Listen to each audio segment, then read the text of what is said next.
Hello, citizens of the world. We are anonymous.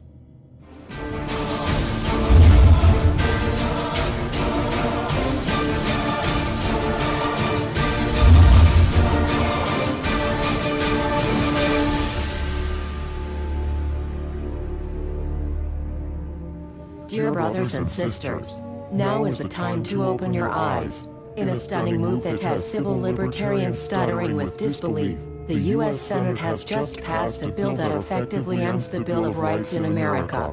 The National Defense Authorization Act is being called the most traitorous act ever witnessed in the Senate, and the language of the bill is cleverly designed to make you think it doesn't apply to Americans. But toward the end of the bill, it essentially says it can apply to Americans if we want it to. Bill summary and status. 112th Congress, 2011 to 2012, S. 1867. Latest title, National Defense Authorization Act 4.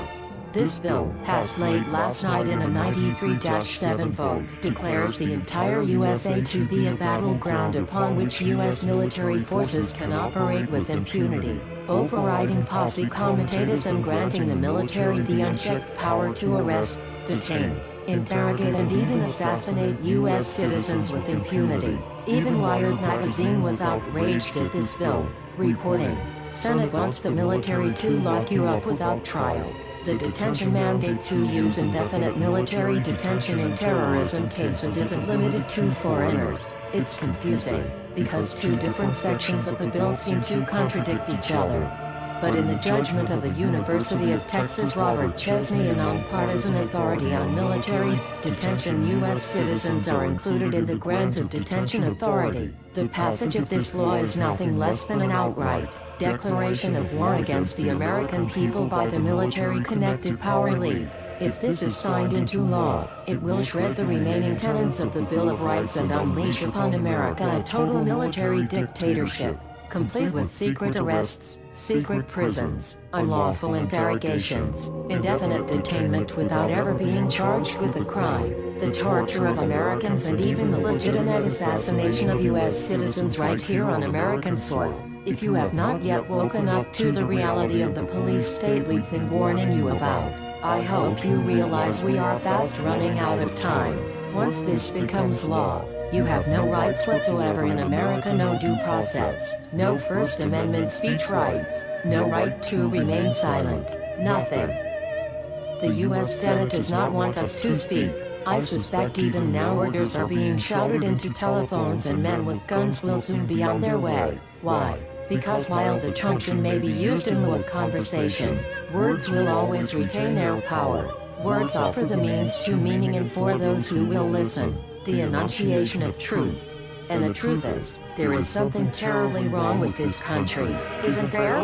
Cruelty and injustice, intolerance and oppression, and where once you had the freedom to object, to think and speak as you saw fit, you now have censors and systems of surveillance coercing your conformity and soliciting your submission.